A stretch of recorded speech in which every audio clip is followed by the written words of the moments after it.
Hi, what's up everyone? This is Venkatesh. Friends, in the class நாம ஒரு 5 English vocabulary பார்க்கலாம். Quotation for the day.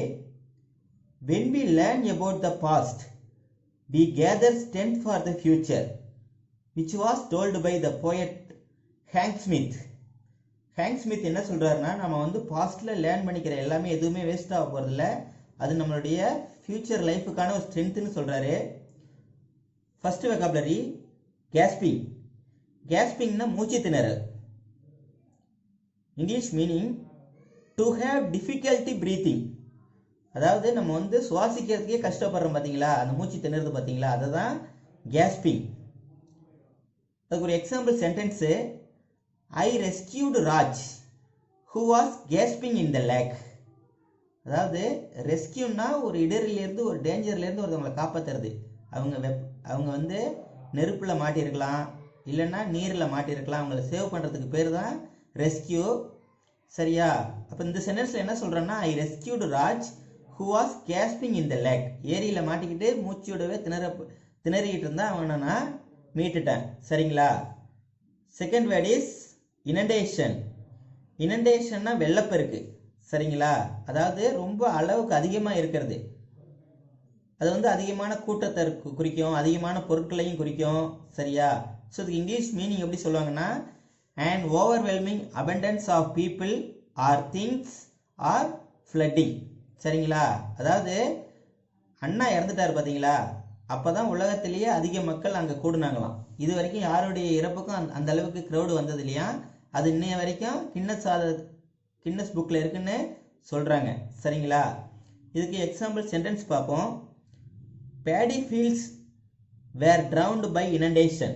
நெல் வயல் ஃபுல்லாக இந்த வெள்ளப்பெருக்கில் மூழ்கிடுச்சு. சரிங்களா? ஓகே.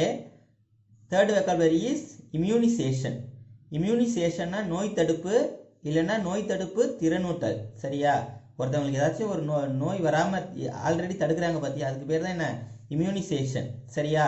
இது இங்கிலீஷ் மீனிங் என்னன்னா, the action of making a person or animal immune to infection. சரியா? இன்ஃபெக்ஷனா ஒரு நோய் தொற்று, அது வராமல் ஒரு முன்னெச்சரிக்கையாக நோய் தடுப்பு சக்தியை கூட்டுறதுக்கு பேர் தான் என்ன, immunisation. Example sentence, the doctor contacted a polio immunisation campaign. சரியா? இந்த குழந்தைகளுக்கு போலியோ இம்யூனிசேஷன் கேம்பெயினை டாக்டர் கான்டாக்ட் பண்ணார். Okay. Fourth vocabulary is sporadic. ஸ்பொராடிக்னு வச்சுக்கேன், எப்போவாச்சும் நடக்கும், அப்பப்போ நடக்கும், ஆனால் கண்டினியூவாக நடக்காது. அதே மாதிரி இங்கே இல்லைன்னா அங்கே, இல்லை அங்கே அப்படி நடக்கும். அதே மாதிரி எல்லா இடத்துலையும் நடக்காது, சிதறலாக நடக்கக்கூடிய ஒன்று. சரியா? அதாவது என்னென்னா, நாட் ஹேப்பனிங் ரெகுலர்லி. சரியா? இல்லைன்னா not happening in all places, இல்லைன்னா ஆல் டைம்ஸ். சரியா? அங்கங்கே நடக்கிறதுக்கு பேர் தான் என்ன, ஸ்பொராடிக். சரியா? இதுக்கு ஒரு எக்ஸாம்பிள் சென்டென்ஸ் பார்த்தா, it is drizzling sporadically in our district. சரியா? அதாவது நம்ம மாவட்டத்தில் மழை தூறிக்கிட்டு இருக்கு, ஆனால் வந்து எல்லா இடத்துலையும் இல்லை, அங்கங்கே தூறுது. சரிங்களா? Okay. Fifth vocabulary is versatile. வெர்சடைல்னா பல் துறைகளிலும் திறமையுடைய. சரியா? அவனுக்கு வந்து நிறையா ஸ்கில் இருக்கும். சரியா?